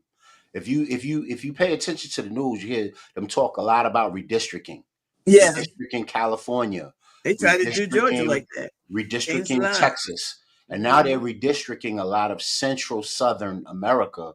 And those 19 white white only areas are treating contracting with the government to as you said, be sovereign, be you know, be in contract step with the government so that they can maintain theirs without interference from outside Right. forces. Yeah, Even and I if think they that's what are Freedom breaking the Town law, should have done. even if they are breaking the law, even if they are breaking the 14th Amendment, right? Because that was supposedly the the that was supposed to be the mechanism to enforce all this DEI crap, right? And fire a whole industry worth of black people who needed to work somewhere, right? Exactly. Right. But now, if you act in a sovereign capacity, you could bypass the 14th Amendment. You could have your own white-owned community, right? Exactly. Right. That's what they're doing. It's supposed to be equal protection under the law, right? And that's the key.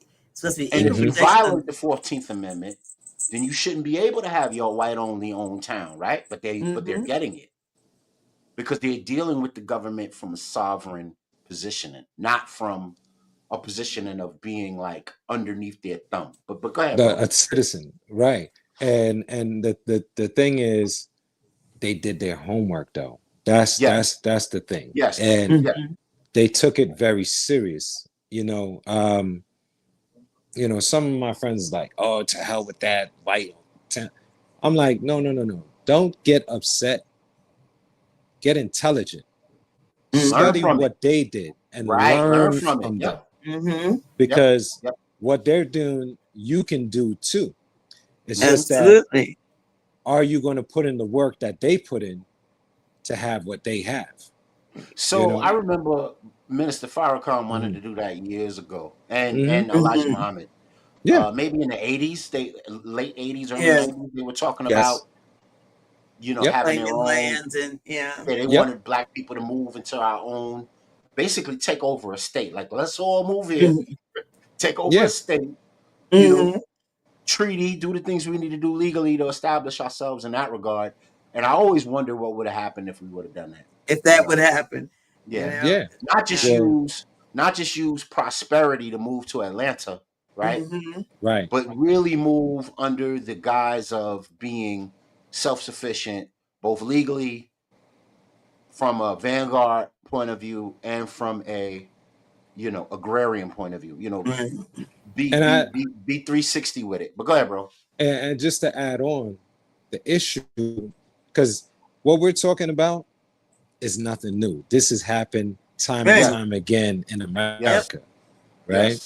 Yes, so that's how we had Rosewood and everything, right? but it still comes back to the Miami. Them folks from the Bahamas created Miami in that very same way. Yeah. Yeah. The issue that we have though is the same issue time after time.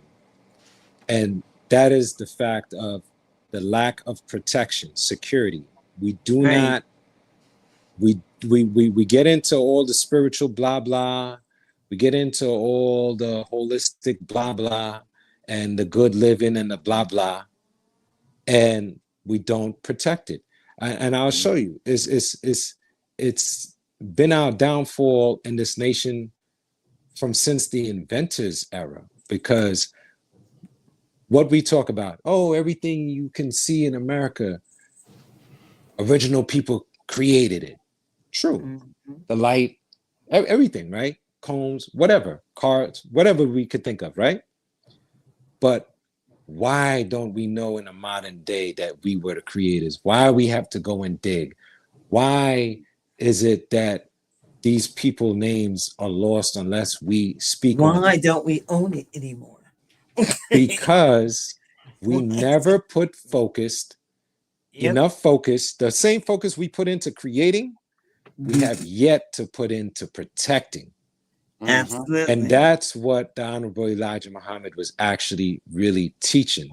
You see, they twist his words all the time. They twist it and they try to claim, oh, he's just talking about separation and da-da-da. No. If you listen to what the man is saying, he's saying exactly what is right and exact. He said, separate yourself and get yourself together, meaning learn the system. And then when you come back to the table, you come back as an equal. If we come back as an equal, then we're coming back as a structured governmental force. Yes, sir. So therefore, protection would be there. Yeah. And he tried to show, yeah, we do all these great things, but where we fall short at is that we never think that we have to protect our stuff. It's the same thing with ourselves. We I always teach that man, woman, and child should learn some form of self-defense. Yes. Right. And it goes over people's head all the time, and they don't, it's almost like they don't want to do that. They'd rather just sit around and think and talk. And I'm like, no, thinking is a part, knowing is a part, but doing is the manifestation. Everything manifests in the physical when you do something. It's just like the brother who died with the knee on his neck. At that moment, that's not the moment to talk. That is the moment to do. And there was so many people that could have did something. Could have gone and just charged that cop, or just I always think about that. Like all these people around, why didn't anybody move? Well, y'all afraid of the three that was there? I would have charged them. Okay, throw the body at them. Now you're right. Now I'm gonna say something else about that time period. If we could just harness the power of our young people and the way that they mobilized during that time period, they didn't like the rioting, they didn't like the looting, they didn't like the protesting. If we could just harness that and turn that into some sort of vanguard, like I always said it, and I had Luck on the show, we were talking about it, and I was saying, well, if we could train our young people for 12 years to graduate and be a super duper athlete, fit, physical, fast, agile, why can't we do that for our own protection? If we could do that for football players, basketball players, and baseball players, and turn these young people, both men and women, into these physical, athletic, quote unquote, machines, why can't we do that for our own vanguard? Yeah. A simple thing that could have been done. It's possible. Yeah, absolutely. Look, a simple thing that could have been done on that day, right? That could have been done in a non-violent way, right? Because for whatever reason, our people love this non-violent way, right? If everybody who was there, man and woman, took off their shirt, right? And showed that they have no weapons, because there was enough cameras out there, right? So you're keeping the cameras on them and the police, right? Getting clean shots of the police, clean shots of the people, and you walk slowly over to those officers. And you didn't have to put hands on them, right? But put hands on the brother. You're touching the brother now. I'm not touching you as a police officer, so you can't say I'm assaulting you. They would have been an instruction, but it would have been worth it. I mean, I would have been like, you know, something at Long Island when somebody's like stopping young kids now. We all stop, and not only do we stop, but we get out the car, and then be like, "Oh, there's nothing but what's going on, officer? What's going on?" You know, we're not. You cannot sit there and be afraid. And so, if you're afraid of being charged for obstruction, or you know, you saved a life. And I was looking at all those people, not only in that scenario, but in Staten Island. You know, brother saying, "I can't breathe. I can't breathe. 100, you know, people are there." Yeah. I'm like, why didn't anybody just at least even step to the officer? There was I not always even say, step to the officer. Hey, I always say the ancestors keep me away from stuff like that purposely. Exactly, because I know what I would do. I know what I would have did. I know what I would do. I know what I would have did. You know, I'm just that's the generation we from. Yes, it would have went down. I give y'all an example of a situation. We had a mortgage class in Roosevelt. One of the brothers, you know, he had his own tags and so on and so forth on his vehicle. He pulls out before us. We was some of the last to pull out. And right by the bridge, police stops him, pulls him out of his vehicle, right? He had his family with him. And, you know, threatened to take his vehicle and to take him to jail, right? Because they said he didn't have tags. Of course, that's, you know, not in their jurisdiction or whatever. So we was going home, going over the bridge, and we saw what was going on. So it was like, oh, that's one of the brothers from class. Hold on.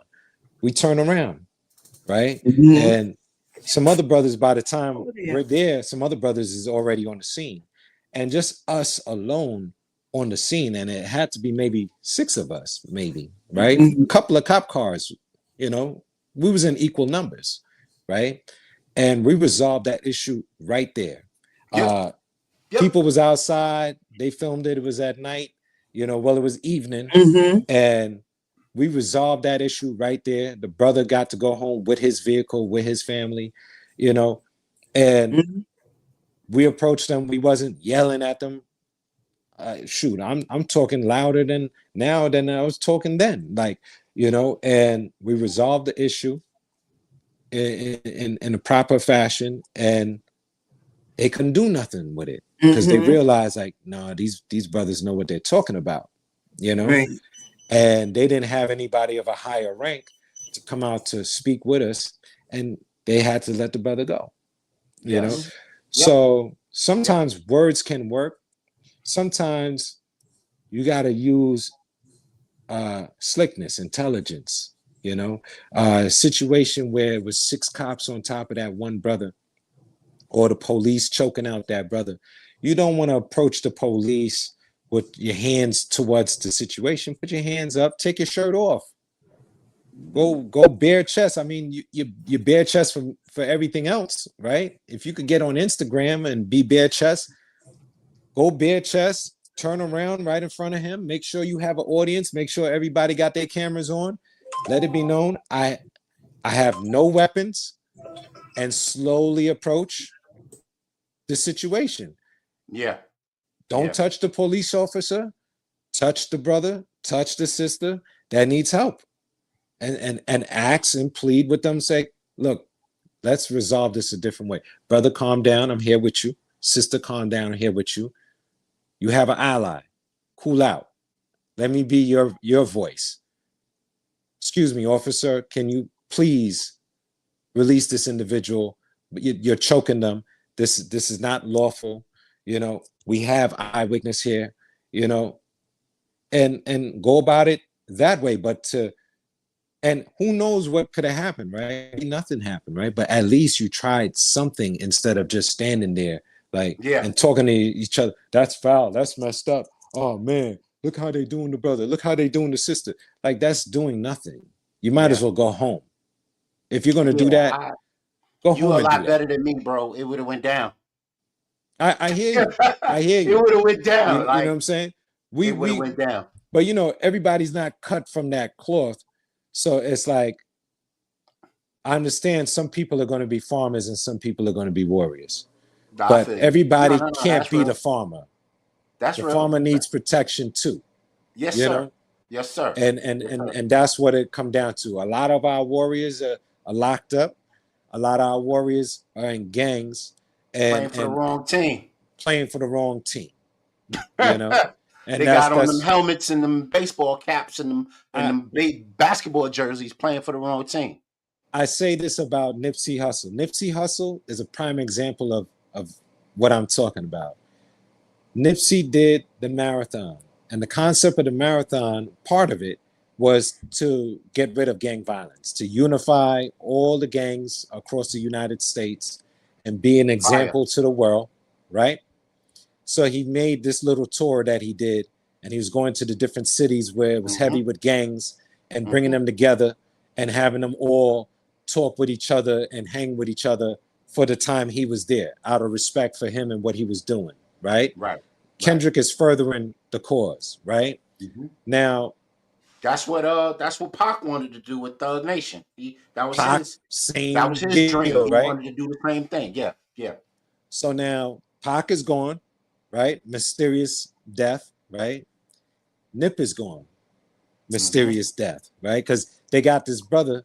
But me personally, I feel that it's law enforcement beyond the police precincts, because what it is in Cali, those precincts started to realize what he's trying to do, and some of those people are from our era, so they don't want the gang violence neither, even though it keeps them at work getting paid.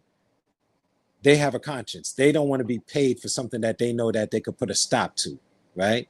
But FBI, CIA, they need that to keep going, at least at this moment. These what do they call it? What was the cat that was working for Reagan? Kissinger, and it was another one. Henry Kissinger. And it was another one. Oh, I forget his name. But they wanted the war on drugs and the war on poverty, so that they could build more paramilitary units throughout the country and get them funded. Security firms, private security firms, and make them a necessity. You know what I mean? That's what they're doing right now. Just take that same thing, Sister Aurora, and now we got Homeland Security, and now we have ICE. You know what I mean? Yep. So that's the legacy of all of that. National Guard, all these security firms. Right. Yeah. All these security forces. Yep. Look, you got mayors we gotta have with security forces. Yeah, we need to do just that. You know, have our own security again.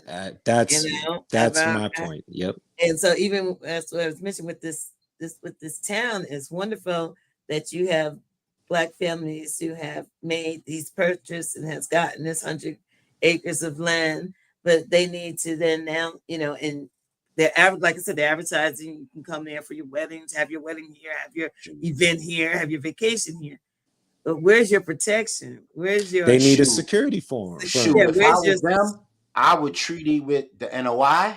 And I would get them brothers and sisters. I give you even another thing that they could do. I would hire them the perimeter of my whole land. I give you another thing that they could do too, because I know Georgia and South the Carolinas is right there, right? So that's Georgia. That's in Georgia. You're talking about, right? Yeah. Okay, so it's very, and it's now the land where they bought in to create the town is called Freedom, Georgia now. So Fort Bragg is right there in Georgia, right? So you have all these ex-military dudes that are doing regular 9-to-5s and all of that, and some of them are just home. Some of them are on disabilities, and they can do minor work, right?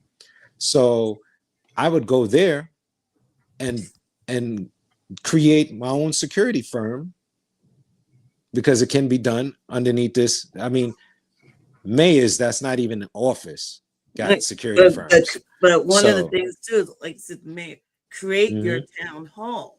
When you start there, and you're then rolling out rules and regulations for your township, you are now forming that sovereignty.